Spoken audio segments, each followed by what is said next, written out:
Aqui é o Trocando Ideias. Primeiro é o exercício número 1 e o exercício número 2. Algumas famílias evitam falar sobre morte com as crianças. O que você acha disso? Qual é a sua opinião sobre isso? É importante conversar sobre esse tema? Sim ou não? Aí vocês vão explicar o porquê. Essa atividade vocês podem fazer junto com os pais de vocês, tá? Com o pai, com a mãe, com o avô, com a avó. Façam juntos sobre essa questão desse tema. Uma atividade bem legal até para vocês fazerem em casa mesmo. Alguma vez você já sofreu com a morte de um animal de estimação? Tá? Como fez para lidar com essa situação? Tá? Então, você descreve aí para nós, tá bom? Então, essas são as duas primeiras. Próxima atividade, ler é diversão, tá? Aí nós temos aqui uma tirinha. Ágria, dia, óleo, noite. Branco, doce. Preto, amargo. Quadrado, Beatles, on. Redondo, stone, off. Miau, cara. Au, au, coroa. Viu, bobinha, como fomos feitos um para o outro? Tá? Aí, história em quadrinho. As histórias em quadrinhos compõem de quadros que geralmente associam duas linguagens. Quais são elas? Lembra, eu expliquei para vocês no vídeo anterior que eu vou estar mandando junto com esse. Tá? Quais são as características? Quais são os tipos de linguagem que nós utilizamos na história em quadrinhos? 2. Faça uma experiência. Lê apenas a parte verbal dos 5 primeiros quadrinhos da história, Nina em Coisas de Vida. Depois, lê apenas as imagens. Questão A. Sem as imagens, a história tem sentido? Tá? A história vai ter, se você colocar lá, copiar somente as falas, tá? A história vai ter um sentido? Sim ou não? E sem a linguagem verbal? Tá? Se eu tenho só os desenhos, tá? A história vai ter sentido, tá? Se vocês conseguirem, né, tiver alguma apagada, muitos têm recurso aí, conseguem. Mas ver só as imagens, ver só o cenário.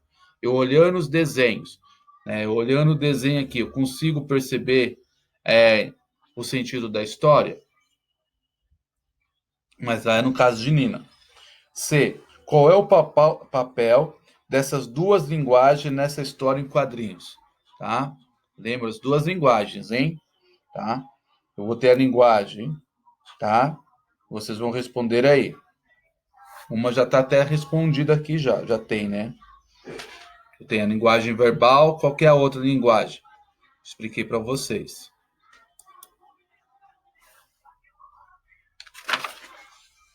Continuando.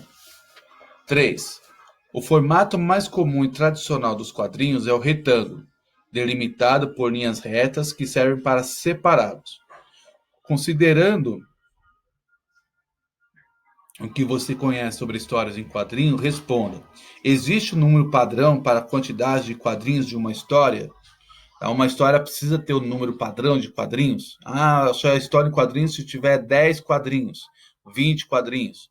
Ou ela pode ter 50, 60, 100 quadrinhos numa mesma história. Tá? Tem que ter padrão?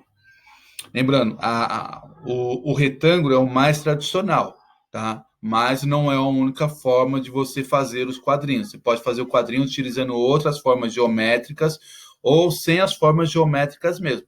É ele espalhado na história. Você vai ver os quadrinhos da Marvel, por exemplo, hoje em dia, os novos, né? Algumas partes dos personagens são jogados na folha. Tá? Não tem essa separação de cenário. O cenário está ali expresso diretamente na folha. 4. Nos contos maravilhosos, há um narrador que conta a história. Na história em quadrinhos, como a história é narrada? Escreva no seu caderno e responda a resposta adequada. Tá? A. Por meio da imagem. Tá? Da imagem a história pode ser narrada. Por meio do diálogo entre as personagens, por meio da imagem e do diálogo entre as personagens, tá? Qual dessas três aqui que pode ser o narrador, tá? Na história em quadrinhos? ele conta a história. Bom, como que ela acontece? A 5.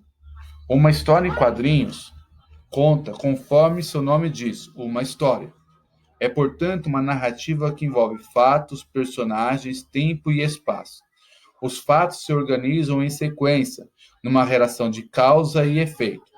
Observe que na história em quadrinhos de Ziraldo, o fato de Nina ficar o tempo todo com Flores produz um efeito no pai e na mãe dela. Quando a mãe conta a Nina que o peixinho irá morrer, isso também causa um efeito. Que efeito é esse?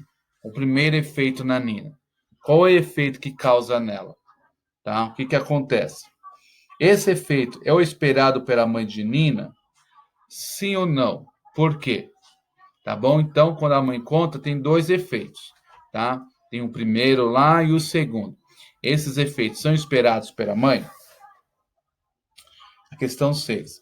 Além da relação de causa e efeito, os quadrinhos organizam os fatos da história no tempo e no espaço. Isto é, dão ao leitor elementos que indicam quando e onde os fatos acontecem. Lembra? Era uma vez, certo dia, na primavera.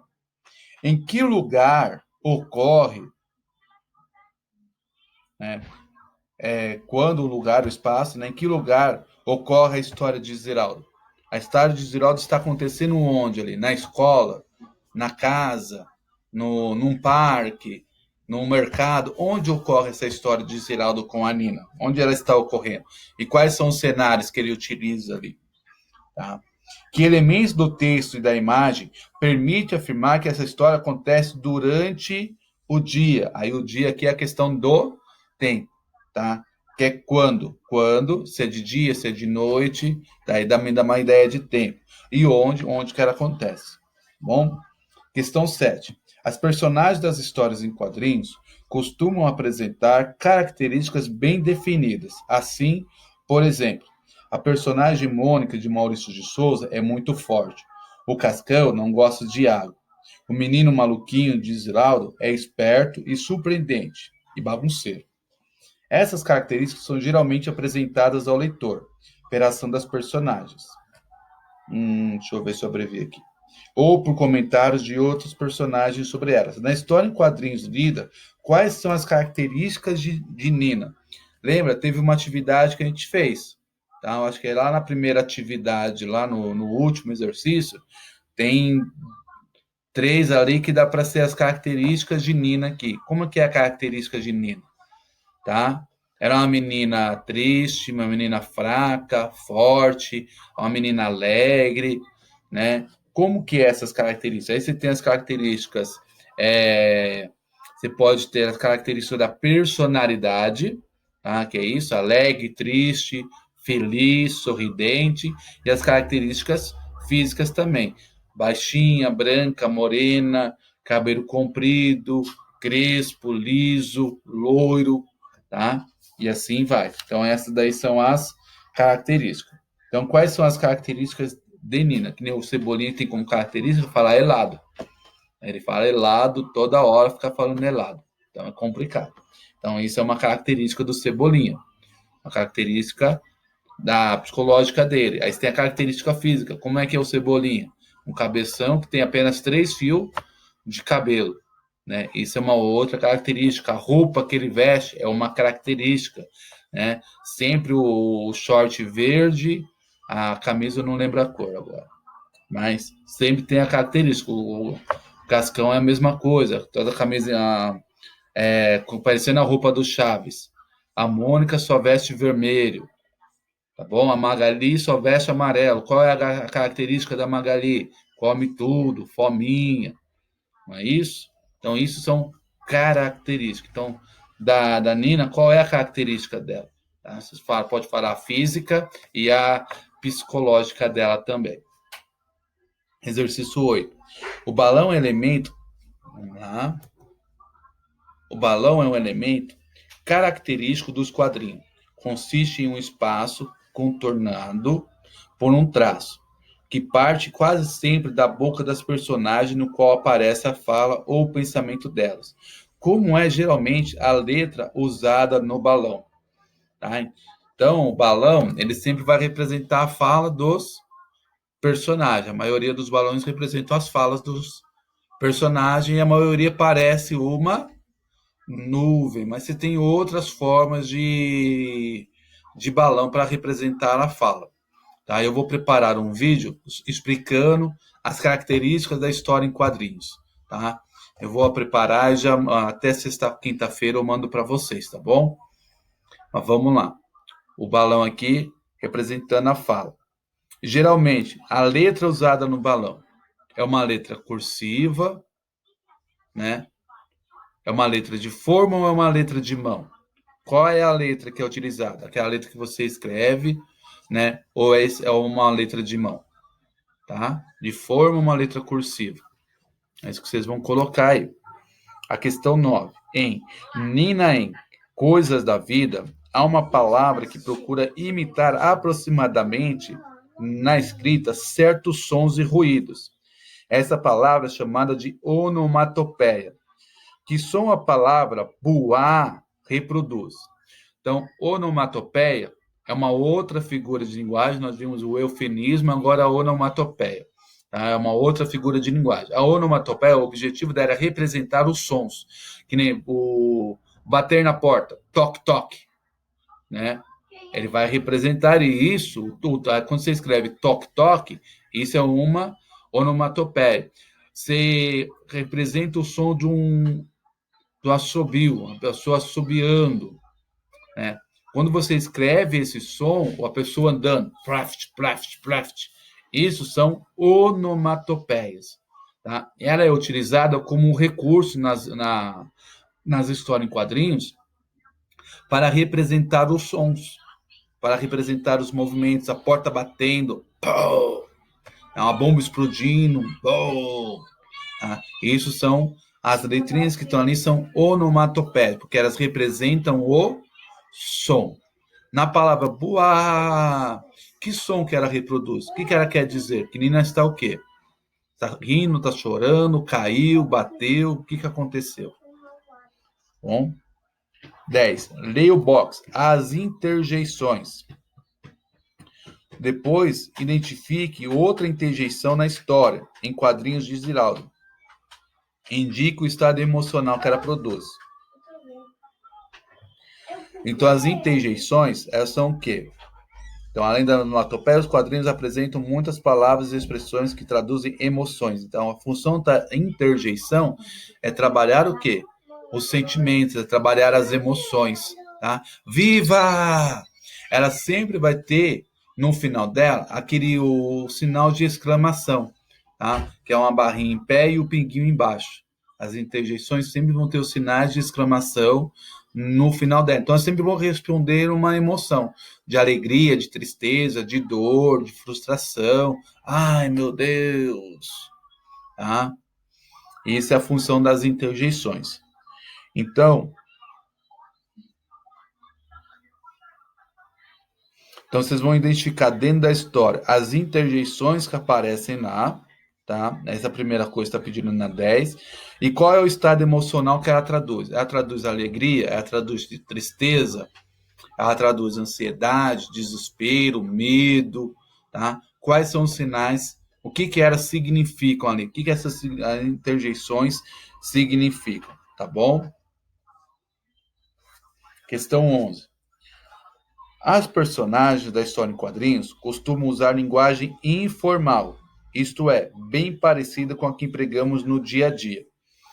Tá? Então, usa palavras abreviadas, às vezes palavras erradas, né? A linguagem informal, a nossa linguagem é diferente da linguagem formal. A linguagem formal é a língua padrão, é aquilo que nós temos que aprender na escola, né? Você pronunciar corretamente as palavras, a concordância nas frases, dentro das frases, tá? A linguagem formal é a linguagem utilizada no texto jornalístico, no artigo científico, tá? Que um advogado fala, um médico fala, tá? Eles pronunciam, isso é a linguagem formal. A linguagem formal é a nossa do dia a dia, então ela tem palavras abreviadas, ela vai ter gírias, tá? Ela vai trazer jargões, tudo bem? Isso é a linguagem informal. Às vezes tem linguagem informal, pessoas têm costume de falar palavrão, tá? Infelizmente, né? Coisa feia isso, fala palavrão, tá bom? Então, isso faz parte da linguagem informal, tá? No texto, tem essas características, tem essas linguagens, tá? Então, ó, identifique nos quadrinhos de Ziraldo uma situação em que isso acontece. Uma situação que eu tenho a linguagem informal, tá? E tem um bom exemplo disso aí. Lembra da palavra não lá, quando ela fala não? Então, dá uma olhada lá. B. Em situações como essa, o uso desse tipo de variedade linguística é adequado? Sim ou não? Tá? Ó, lembrando, aqui a linguagem formal, quando você fala em coisas do dia a dia, é super normal. Você não vai ficar o tempo inteiro se policiando na sua forma de falar. Nem um advogado, nem um médico, tá? Nem o maior empresário do mundo, nem o senhor Dória, ele o tempo inteiro ele vai ficar policiando na sua forma de falar. Lógico que quando ele está na sua roda de conversa íntima, no meio dos seus amigos, tá? Eles não vão usar a mesma linguagem que eles utilizam dentro de um tribunal. Não. Então, a linguagem informal, ela já é feita para isso, tá? Ela surgiu o quê? Da espontaneidade, da liberdade de falar. Tá? Você está na sua casa, está na rua, você está conversando com um amigo, com um pai, você tem a liberdade de se expressar. Então, aí você fala em gíria, você abrevia as palavras, tá? Você conversa, vamos dizer assim, normalmente, tá? Aqui na história em quadrinhos, essa linguagem é apropriada? Lembrando, a história em quadrinhos, ela tá o quê? Ela tá representando o quê? Uma situação do dia a dia. Por ela representar uma situação do dia a dia, né? Um relacionamento familiar. Essa linguagem formal, ela é adequada? Vocês vão colocar sim ou não e vão explicar o porquê que ela é ou não é adequada. A questão C. Releia algumas falas nos quadrinhos de Ziraldo e responda. As frases empregadas pelos personagens são difíceis de entender ou são simples, de fácil compreensão? Tá? A linguagem que ele utiliza é uma linguagem de fácil entendimento, você consegue entender o que eles estão falando, o significado das palavras ou não? Tá? Tem alguma palavra ali que você não entendeu o significado? Bom, reúna-se com seu colega em grupo. Esse daqui vocês vão fazer junto com a sua mãe e com o seu pai. Ele vai ser o seu colega em grupo, tá? Quais são as características da história em quadrinhos aqui? O que a história em quadrinho tem de características? Tá? Que eu consigo perceber. Olha a história de Ziraldo, olha o Maurício de Souza, olha a história da Marvel, os Vingadores, o X-Men, Pantera Negra, o Homem de Ferro. Tá? Eu olho essas histórias e o que eu consigo perceber de igual entre elas? Tá? É isso que vocês vão responder. Bom, pessoal, essas atividades vocês têm tempo, tá? Podem fazer uma atividade por dia. Cada dia vocês fazem uma folha de exercício. Não precisa fazer tudo de uma vez, tá? Façam com calma, tá? Direitinho e vão postando para nós, vão mandando, tá? As atividades respondidas. Não precisa ser feita rapidamente, tudo de uma vez. São bastantes atividades que eu passei para vocês. Passei uma, duas, três, quatro, cinco atividades para vocês, fora que eu postei ontem, são 6 atividades, tá? Então tenham calma. Cada dia vocês fazem uma atividade, tá bom? Fique com Deus, até a próxima. Ó, lavem as mãos direitinho com água e sabão, evite sair de casa, se cuidem, tá? Até mais.